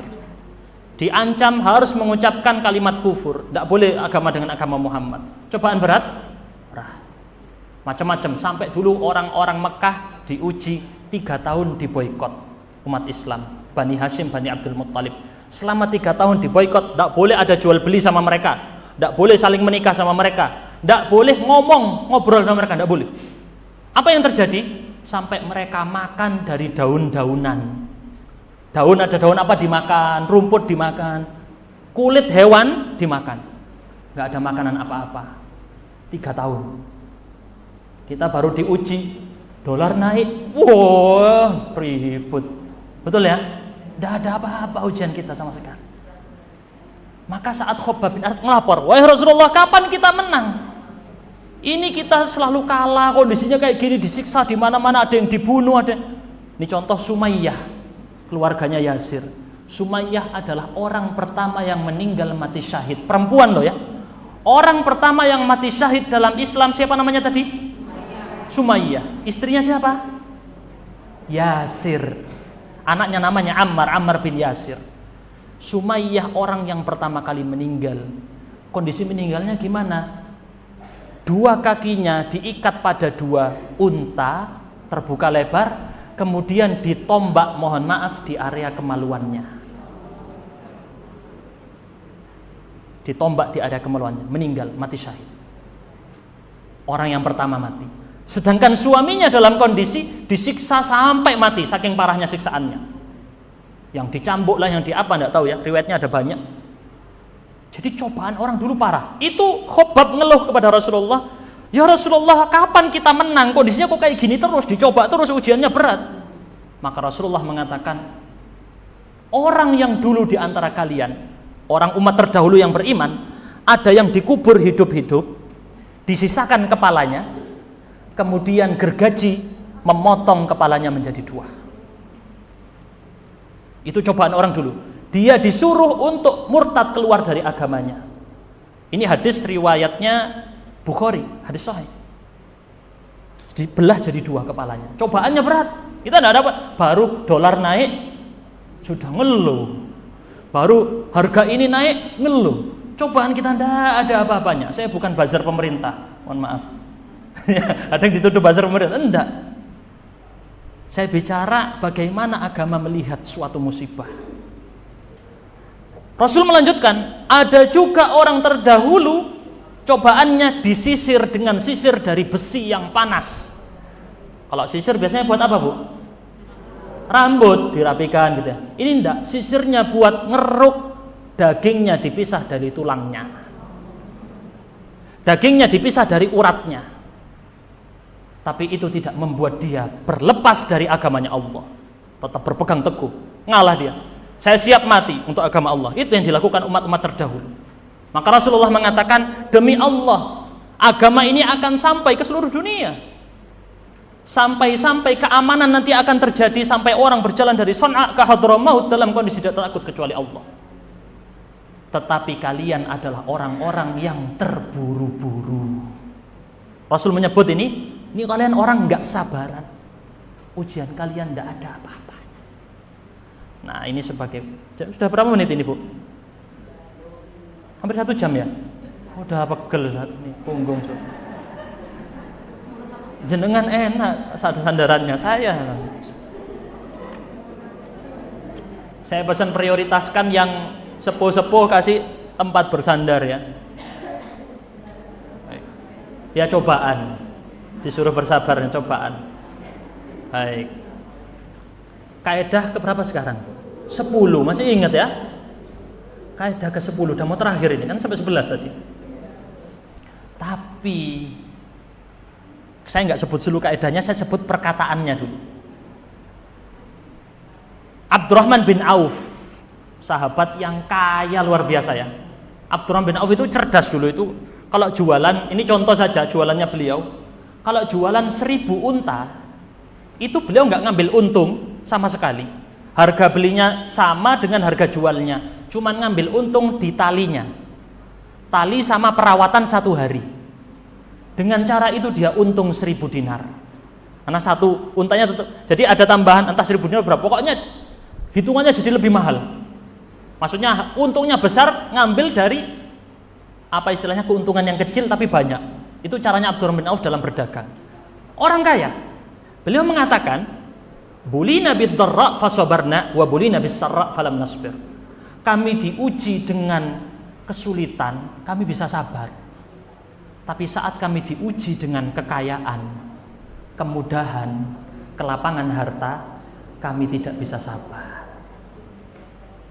Ada orang semakin dia dibikin miskin melarat, makin rajin ibadah, betul ya? Tapi ada orang diuji kekayaan, nggak hadir majelis taklim sekarang. Iya kan? Ada meeting sana, saya maunya ikut majelis taklim yang di hotel Ustaz, yang tempatnya enak, duduknya istimewa VIP. Kata Abdurrahman bin Auf, ini orang kaya yang bilang nih, kaya sekali luar biasa. Kami diuji dengan kesulitan bisa sabar, pas kami diuji dengan kekayaan kami tidak bisa sabar. Kudu pengen ngambil yang itu, ngambil yang ini, ngambil yang itu, kurang saya itu. Sudah punya 2 rumah, saya pengen rumah ketiga, betul. Sudah punya tanah banyak, pengen nambah tanah lagi, betul. Ya itu ujiannya orang kaya. Kurang gak cukup-cukup. Punya emas sudah 50 gram, nambah lagi, 5 gram lagi, 5 gram lagi, terus. Padahal itu besok tidak dibawa pulang sama dia. Semua yang dia rasakan cuman yang dia makan, yang dia pakai. Yang dia makan dan yang dia pakai, sisanya itu diwariskan buat orang. HP yang sekarang Anda pegang suatu saat menjadi HP second buat orang lain, betul. Dijual, dikasih. Contoh lagi tentang kaidah ini. Allah sebut sebenarnya wa balauna bil hasanat wa Allah, kami uji manusia dengan kebaikan dan keburukan. Saya kasih contoh lagi ya. Ini disebutkan di dalam riwayat Muslim. Rasulullah mengatakan, apabila dibukakan bagi kalian kerajaan Romawi dan Persia, 2 kerajaan terbesar di masa itu, kekayaannya luar biasa tinggi. Istilah di zaman sekarang itu kayak Amerika dan Rusia atau Cina, kaya luar biasa. Kalau dibuka wilayah ini buat kalian, maksudnya kalian menguasai wilayah itu, ayyu qaumin antum, kalian akan jadi orang seperti apa? Rasulullah nggak ngasih tahu suatu saat kalian akan membebaskan Romawi dan Persia, enggak. Rasulullah bukan khawatir itu, aku khawatir kalian kalah ngelawan Romawi dan Persia, enggak ada kekhawatiran itu. Yang Rasul khawatirkan, aku justru khawatir kalau kalian menang. Kalau kalian menang menguasai Romawi dan Persia, aku khawatir kalian akan jadi orang seperti apa? Karena seluruh harta dunia dibuka buat para sahabat Nabi. Yang tadinya dulu mereka penggembala, orang miskin, makan cuma daun-daunan ya kan ya. Pas sudah mengalahkan Romawi Persia, itu harta rampasan perang searat-arat. Emas berkilo-kilo, bertonton, berubah jadi orang kaya mendadak. OKB, orang kaya baru. Biasa kalau sudah jadi OKB tidak kelihatan lagi di masjid. Iya, beda, tempat gaulnya sudah beda, circle-nya berubah. Cara dia naik mobil udah beda. Cara jalannya udah berubah gara-gara jadi OKB. Saya bukan mau menyudutkan orang kaya, enggak. Tapi biasanya orang kalau sudah berubah kedudukannya, berubah cara bicaranya beda sudah, anak kayak dulu. Rasulullah khawatir sahabat-sahabatnya berubah gara-gara harta ini. Kata Abdurrahman bin Auf lagi, Abdurrahman bin Auf bilang, wahai Rasulullah, kami akan mengatakan sebagaimana yang diperintahkan oleh Allah. Kami akan mengikuti apa caranya Allah. Kata Rasulullah SAW, apakah akan selain itu kalian akan saling beradu, berlomba-lomba, saling bersaing, saling hasad, saling dengki, bahkan kalian akan saling membenci, bahkan saling berperang. Kata Rasul, gara-gara apa? Harta. Nanti di akhir zaman kan dibuka itu emas yang di mana? Di sungai Efrat di Irak. Di sungai itu nanti akan kering. Sungainya kering, tampak di situ ada apa? Emas. Kata Rasul, jangan kalian termasuk orang yang ngejar situ. Karena nanti akan orang berlomba-lomba di situ rebutan. Karena dari sekian banyak orang yang selamat cuma 1, mati semua rebutan emas. Ya kenyataannya begitu. Setiap orang merasa jangan-jangan aku yang selamat, bukan aku yang mati. Itu yang terjadi. Rasul khawatir kalau Anda menjadi kaya, bukan khawatir saat Anda menjadi miskin. Itu banyak dalil tentang itu. Sangat banyak sekali di hadis. Kaidah terakhir, kaidah 11, Bu.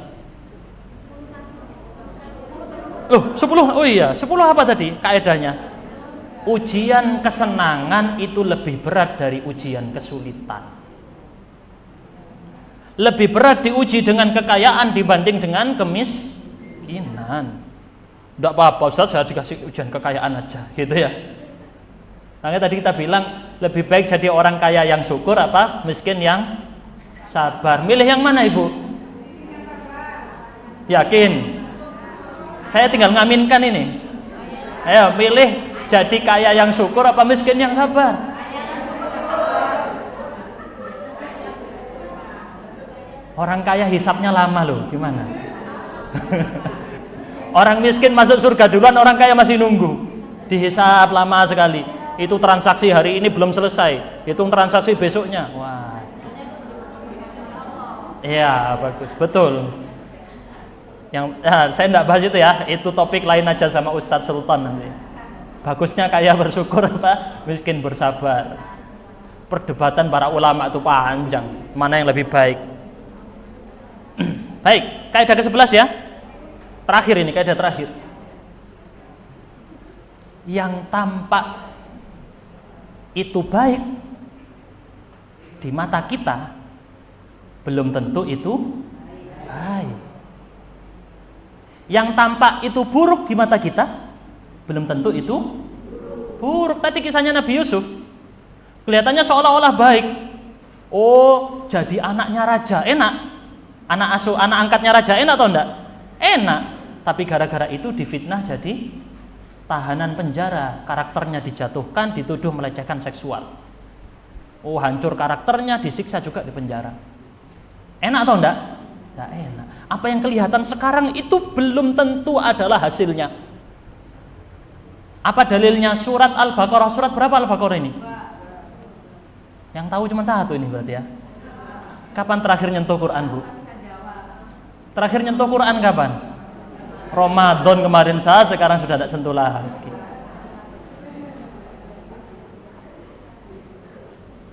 Al-Baqarah surat kedua ayat 116.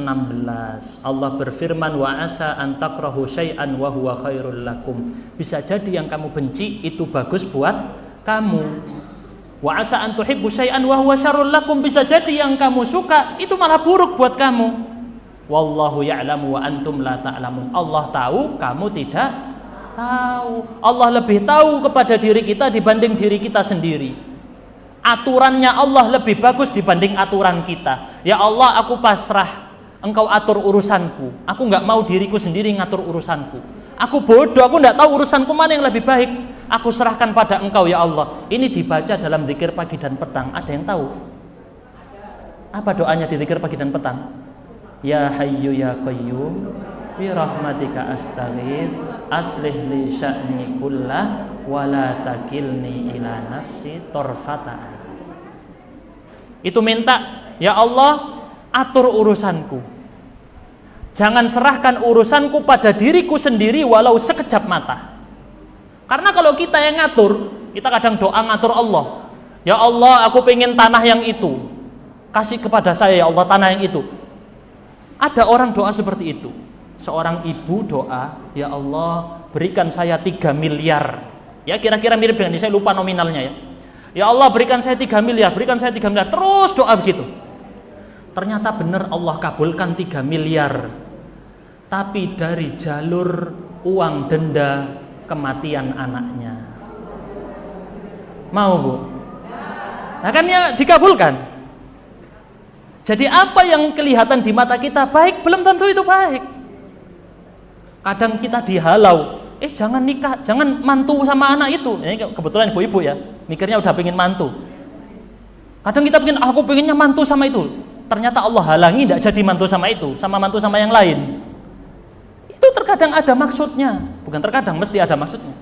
Pilihan Allah lebih baik daripada pilihan kita sendiri. Memang ada ujiannya kadang. Baik ya. Itu yang bisa saya sampaikan. Sebenarnya ada pembahasan banyak tentang kaidah yang ke-11 ini. Tapi saya pikir cukup sebagai penutup. Ini ada tanya jawab enggak, Ibu? Ada. Jangan sulit-sulit pertanyaannya, Bu ya. Ujian hidup ya. Ayat 116 nggih. 216 salah sebutnya. Berubah satu kok enggak cocok ya, Masya Allah, bagus, teliti. Ayat 216. Penutup musibah terbesar ternyata bukan musibah. Ini bisa disebut kaidah ke-12 ya. Musibah terbesar itu bukan musibah tentang kaya atau miskin. Musibah yang terbesar adalah musibah pada agama seseorang. Rasul mengajarkan doa, Allahumma la taj'al musibatana fi dinina. Pernah dengar doa ini? Ada, bisa dibaca doa Imam kunut witir saat Ramadan. Ya Allah, jangan jadikan musibah kami pada agama kami. Jadi perkaranya bukan masalah kaya atau miskin. Kaya itu bisa bagus, miskin itu bisa bagus. Tapi yang berbahaya kaya atau miskin yang membuat agamanya jadi korban. Musibah terbesar di mana tadi kita bilang? Musibah pada agamanya.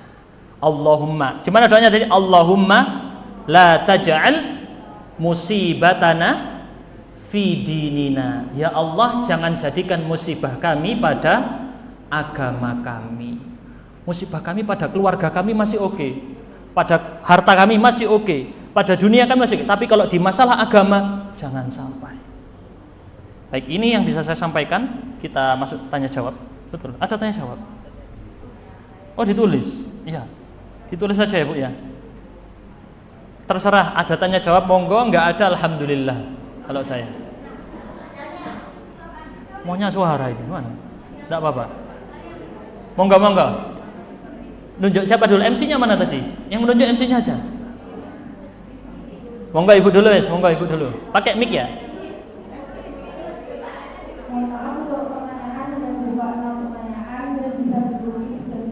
Oh. Harus ditulis. Oh ya sudah. Ditulis dulu ya. Sebenarnya ditulis itu biar enak saya. Saya cari mana yang sulit, oh pinggirkan yang sulit, ambil yang gampang aja.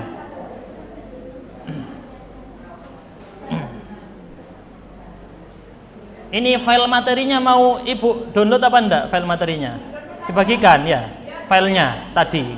Dibaca enggak Bu kira-kira? Insya Allah dibaca. Nanti saya kirim ke Ustadz Sultan nggih.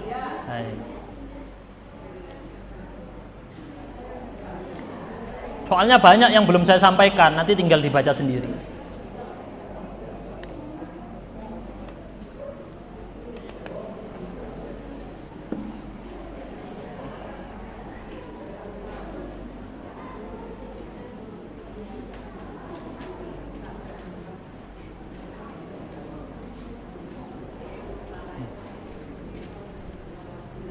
Jadi total ada 12 kaidah tadi ya.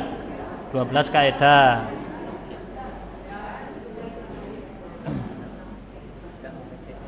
Oh, ngecek apa? Kasih jalan. Oh ya, permisi Ibu. Mau di sebelah sini ini kosong Ibu. Ini Bu. Di sini Bu kosong. Ah. Itu di situ. Ini. Kosong. Oh, enggak mau jauh-jauh gitu. Oh, enggak Pak Nur. Ada pertanyaan Bu, ditulis saja Bu, atau di grup WA, ada grup WA, dibaca di grup WA. Panjang sekali ini, seperti cerpen.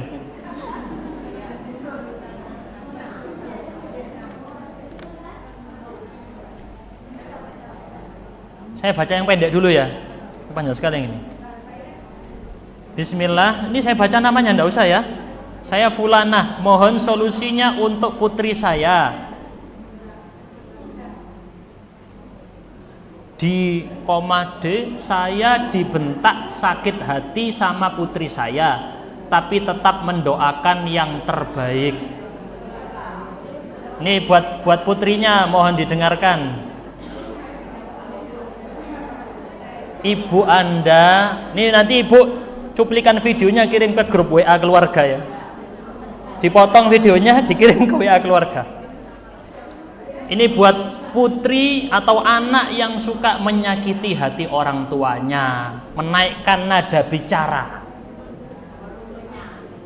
Allah larang, fala taqul lahuma uffin, jangan ucapkan uff. Uff itu tingkatan paling rendah sesuatu yang bisa membuat sakit hati, apalagi yang lebih parah dari uff. Jangan sampai kamu nyakiti hati orang tua, padahal orang tuamu pintu surga yang lagi terbuka.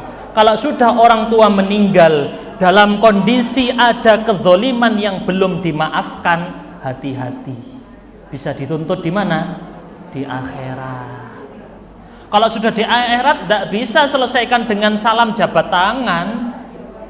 Kalau sudah di akhirat tidak bisa ada uang damai, tidak bisa. Apa yang di akhirat terjadi? Tukar menukar dosa dan pahala. Oh, di depan sudah neraka. Aduh, kok pahalaku kurang. Oh, ternyata anakku dulu zalim sama aku. Tak ambil pahala anakku, dulu dia zalim sama saya. Itu akan terjadi di akhirat, Bu.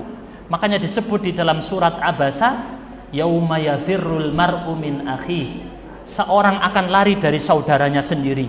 Wa ummihi wa abih, lari dari ayah dan ibunya sendiri. Wa sahibatihi wa banih, lari dari istri dan anaknya sendiri. Kenapa? Karena akan saling tuntut menuntut. Dulu dia zalim sama aku, dulu dia nyakiti hati aku, sekarang kesempatan aku bisa ambil pahalanya dia buat memberatkan pahalaku.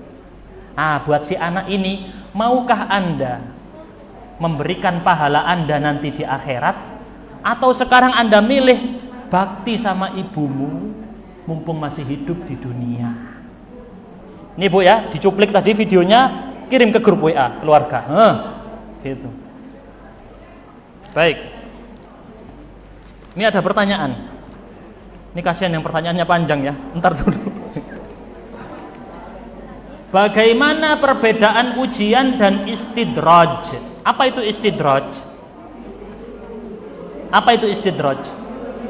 Istidraj itu dikasih enak padahal maksiat terus. Maksiat, oh dikasih rezeki makin lancar. Tapi maksiat lagi dikasih rezeki makin lancar. Di istilahnya Allah kasih dia nikmat, dia balas dengan dosa. Kasih nikmat lagi, balas dengan dosa. Jadi bukannya syukur malah balas dengan dosa.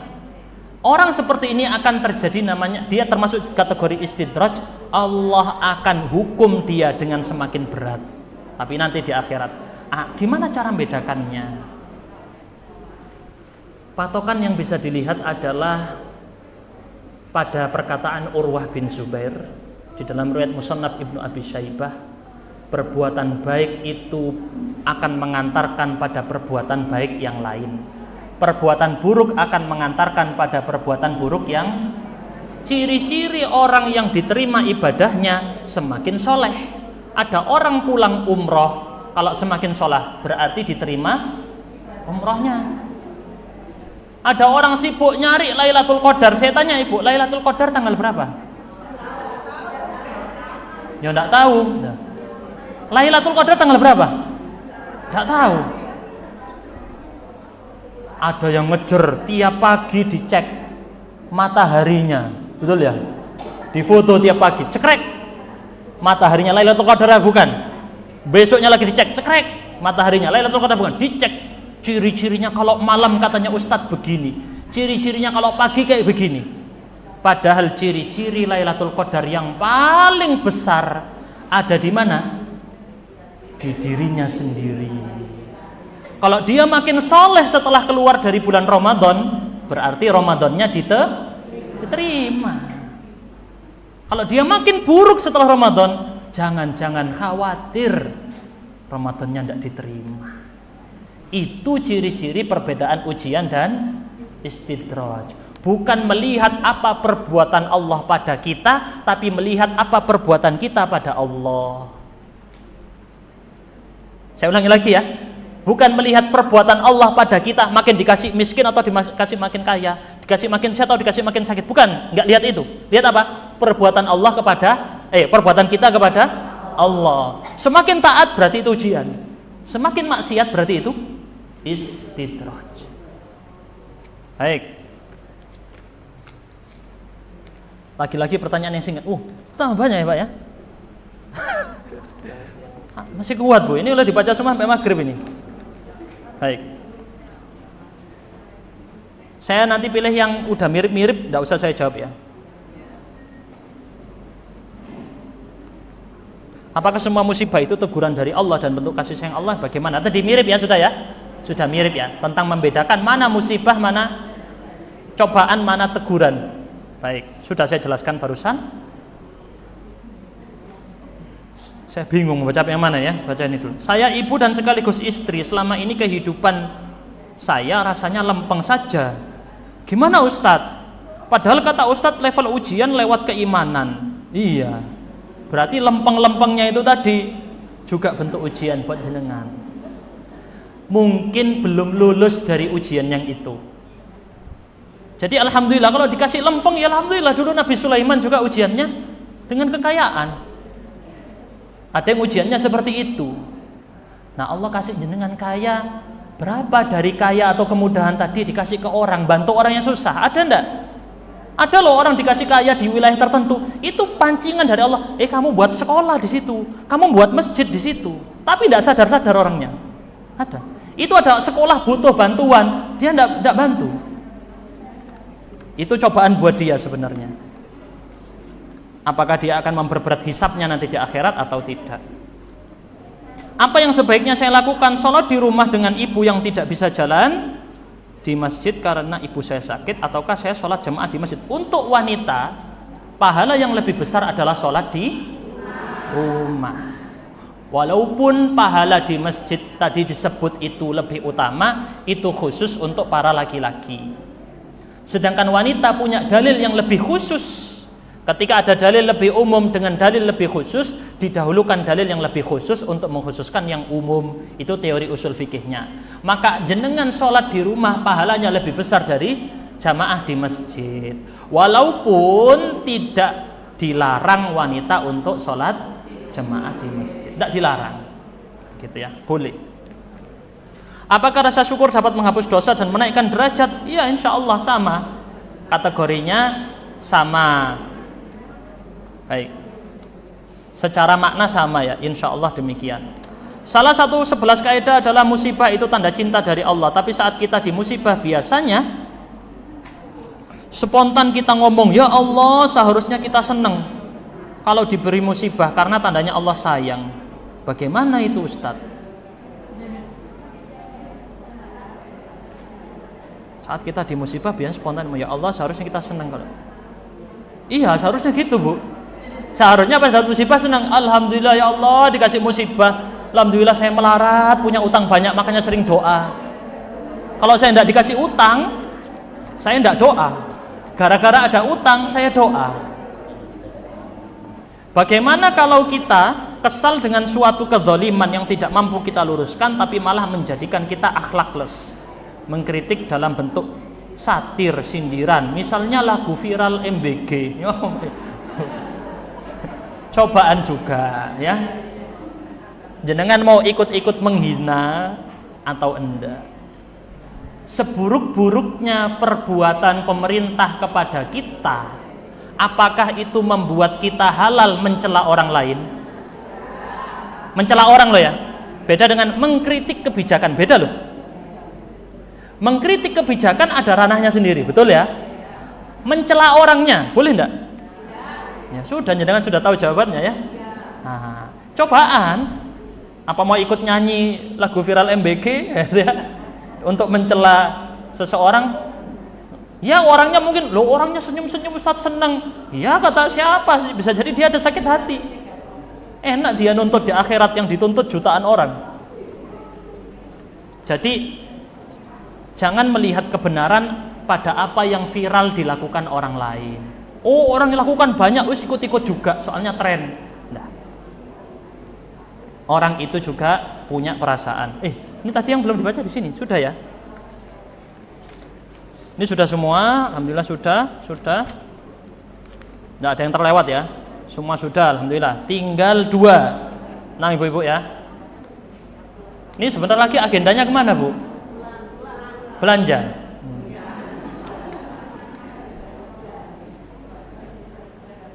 Oh, sudah ini tadi. Yang dibentak sakit hati tadi ya. Dipotong videonya, dikirim ke grup WA keluarga. Barangkali anaknya nonton, jangan-jangan nggak nonton. Kalau judulnya jangan bikin gitu. Jangan bikin anaknya nggak nonton. Judulnya bikin dia tertarik. Jangan ditulis ini akibat anak yang durhaka. Ya nggak mungkin ditonton sama anaknya ya. Baik. Terima kasih waktu yang diberikan pada saya pada tema tertulis pintu surgamu adalah ujian terberatmu. Saya melihat kata ujian yang berat itu pesimis. Kenapa masuk surga pakai ujian? Betul. Karena harga surga tadi apa? Mahal. Rumah di BSD yang kecil aja 3 miliar. Kata Ustadz, pintu surga ada 8. Kalau nggak bisa masuk pintu 1 kan cari pintu lain. Betul juga ya. Nggak ada salah. Masalahnya yang satu nggak kebuka, apa yang lainnya belum tentu dapat juga yang lain. Jadi kita bilang pas pintu surganya ada 8. Salah satu dari pintu surga ada pintu orang tua. Kalau orang tua sudah meninggal, memang masih terbuka pintunya, tapi agak nutup dikit. Kenapa? Masih bisa ngirim pahala untuk orang tua, tapi kita tidak bisa menghalalkan kezaliman kita pada orang tua dulu. Karena sudah ditutup, sudah. Tidak ada kata saya maafkan, sudah selesai, tidak ada kata maafkan. Itu yang berat di situ. Makanya dia bilang pintu surganya agak ketutup dikit, masih ada bisa ngirim pahala orang tua, tapi minta maaf bisa? Tidak bisa. Gimana caranya minta maaf? Orang yang sudah meninggal. Nah, gitu ya. Baik, jadi walaupun pintu surga ada 8, emang menjamin Anda tidak masuk dari yang 1, yang 7 manggil Anda. Itu juga ya. Pintu surga itu topik lain ya. Pintu surga 8 ini pas ditelusuri semuanya sulit. Contoh, pintu surga ada lewat jalur sholat. Sholatnya tidak khusyuk. Baca Al-Fatihah, dolin amin gitu. Sholatnya keburu-buru seperti matuk burung. Masa sholat yang seperti ini yang tidak khusyuk? Lagi sholat mikirin MBG, lagi sholat mikirin tadi konten TikTok viral, lagi sholat mikirin macam-macam. Masa sholat yang seperti ini membuat orangnya masuk lewat pintu surga jalur sholat? Hah? Kira-kira bisa? Sulit kayaknya loh, sholatnya kayak gitu. Ada pintu surga jalur namanya apa? Ada yang tahu pintu surga lain?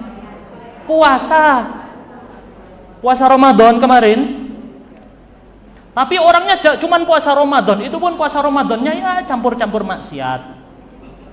Puasanya campur-campur maksiat, cuman menahan dari lapar tapi maksiat jalan. Puasa sunnah enggak pernah. Kira-kira yang kayak gini dipanggil dari pintu puasa? Kayaknya enggak, kayaknya sulit mau. Pintu sedekah. Sedekah juga contoh, Bu.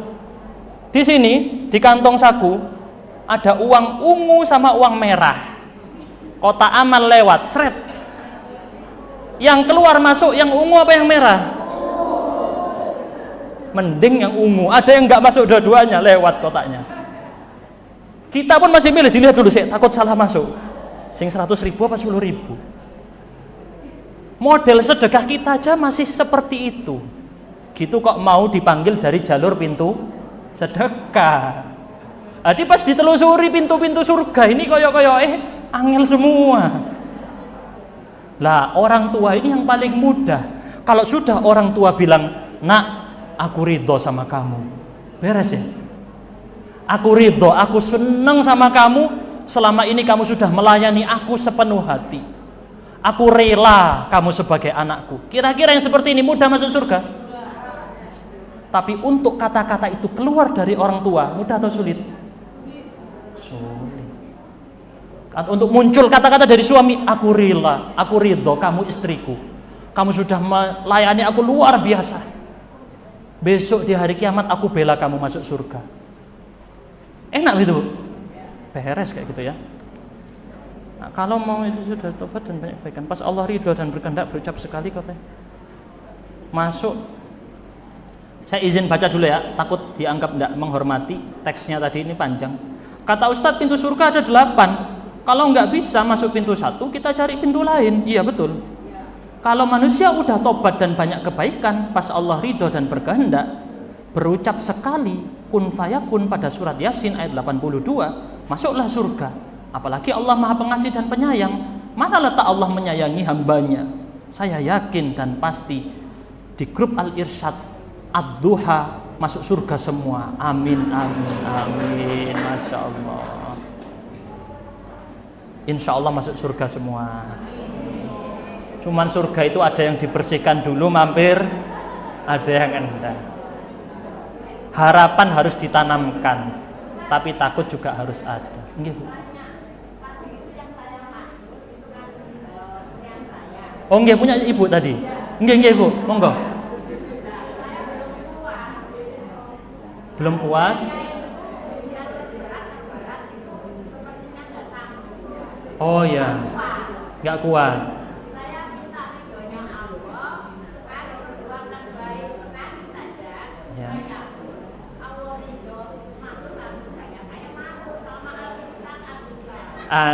Insyaallah, amin, amin ya Allah. Enggak bisa, pintu surga ada banyak, betul Ibu. Enggak masuk lewat satu, masuk lewat yang lain. Enggak masalah, Bu. Tapi Ibu bisa sekarang rutin hadir di majelis taklim, insyaallah termasuk sabar menghadapi ujian yang sekarang. Nggih. Yang diminta bukan menyelesaikan masalah, tapi sabar menghadapi masalah.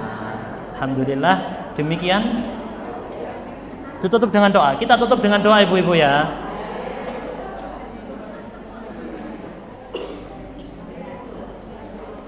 Kita tutup dengan doa, kita khusyuk memohon kepada Allah Subhanahu wa taala di pagi yang semoga diberkahi ini. Alhamdulillah hamdan syakirin hamdan yuafi ni'amahu wa yukafi'u mazidah. Ya Rabbana lakal hamdu kama yanbaghi li jalali wajhikal karim wa 'azimi sultanik. Ya Allah, kami mengakui nikmat-nikmat-Mu atas kami. Kami bersyukur atas nikmat-Mu semuanya ya Allah. Semua nikmat ini kami belum mampu menunaikannya dengan rasa syukur yang pantas. Maafkan kami dalam kekurangan kami mensyukurinya. Maafkan kami dalam kekurangan kami dalam beribadah. Ibadah kami masih belum sempurna ya Allah. Kami mohon kepadamu agar Engkau ampuni kekurangan kami dalam ibadah kami. Masih banyak hal yang belum mampu kami lakukan. Kami harap Engkau ridha kepada kami. Bertemu denganmu nanti ya Allah dalam keadaan Engkau ridha pada kami. Musibah-musibah yang kami hadapi, mampukan kami ya Allah untuk bersabar menghadapinya. Allahumma salli wa sallim wa barik ala nabiyyina Muhammad wa ala alihi wa ashabihi wa man tabi'ahum bi ihsanin ila yaumiddin. Allahumma zalamna anfusana zulman katsira. Ya Allah, kami telah menzalimi diri-diri kami sendiri dengan kezaliman yang banyak. Kami berbuat hal-hal yang tidak pantas. Kami melanggar peraturan-Mu sangat banyak. Tapi Engkau tetap mengirimkan nikmat-Mu kepada kami. Maafkan kelancangan kami ya Allah. Engkau kirimkan kami nikmat dan kami kirimkan kepadamu dosa. Engkau kirimkan kepada kami nikmat dan kami balas nikmat itu dengan dosa. Maafkan kami ya Allah. Kasihilah kami ya Allah. Kami adalah orang-orang yang hina. Kami mengakui kelemahan kami. Kami mengakui kerendahan dan kehinaan kami di hadapan-Mu ya Allah. Hanya kekuatan dari-Mu yang membuat kami mampu melaksanakan semua ibadah ini. Tuntun kami ya Allah sampai nanti di akhir hayat kami. Kuatkanlah kami ya Allah menghadapi semua musibah ini sampai Engkau menjemput kami. Ya Allah ya Rabbal Alamin, permudahlah kami mendapatkan husnul khatimah dan jauhkan kami dari su'ul khatimah. Tutup kehidupan kami dengan kehidupan yang indah. Jadikan akhir ucapan kami di saat kami dijemput, saat nyawa kami terakhir terhembus adalah ucapan la ilaha illallah. Izinkan kami mengucapkan kalimat tauhid itu sebelum nyawa kami dicabut. Mampukan kami menjawab pertanyaan kubur saat kami sendiri di alam kubur ya Allah. Jauhkan kami dari siksa kubur ya Allah. Kami tidak mampu menghadapinya. Berikan kami nikmat kubur ya Allah, dan bangkitkan kami nanti ya Allah di padang mahsyar dengan keadaan yang Engkau muliakan di bawah naungan-Mu ya Allah. Allahumma hasibna hisaban yasira. Hisab kami dengan hisab yang ringan. Permudahlah perhitungan catatan amal kami. Beratkan timbangan kebaikan kami. Ringankan timbangan keburukan kami. Walaupun amal-amal kami seperti ini sangat kurang sekali untuk membeli surgamu ya Allah, kami berharap Engkau mengganjar balasan kami lewat musibah-musibah yang kami hadapi ini. Mampukan kami untuk bersabar menghadapinya ya Allah. Saat kami melewati jembatan Sirat yang terbentang di atas neraka jahanam itu nanti, kami akan melewati jembatan itu. Jangan Engkau gelincirkan kami jatuh ke neraka jahanam dulu ya Allah. Kami tidak mampu menghadapi siksaan neraka. Kami tidak mampu bersabar merasakan sakitnya neraka ya Allah. Tetapi kami juga tidak pantas untuk masuk ke dalam surgamu. Amal kami belum sampai di amalnya para nabi dan orang-orang soleh. Ya Allah, kami mohon ridhamu. Ridhoi kami untuk masuk ke surgamu. Ridhoi kami untuk merasakan nikmatnya, lezatnya memandang wajahmu. Ridhoi kami untuk menemani nabimu di surga yang tertinggi, surga Firdaus. Walaupun amal ini rasanya belum pantas untuk mencapainya, kami mohon ridhamu ya Allah. Berikan kami kebaikan di dunia dan akhirat. Jauhkan kami dari siksa dan murkamu. Subhanakallahumma rabbana bihamdika asyhadu an la ilaha illa anta astaghfiruka wa atubu ilaik. Subhana rabbika rabbil izzati amma yasifun wa salamun alal mursalin walhamdulillahi rabbil alamin. Wa sallallahu ala nabiyyina Muhammad wa alihi wa sahbihi wa sallam. Wassalamualaikum warahmatullahi wabarakatuh.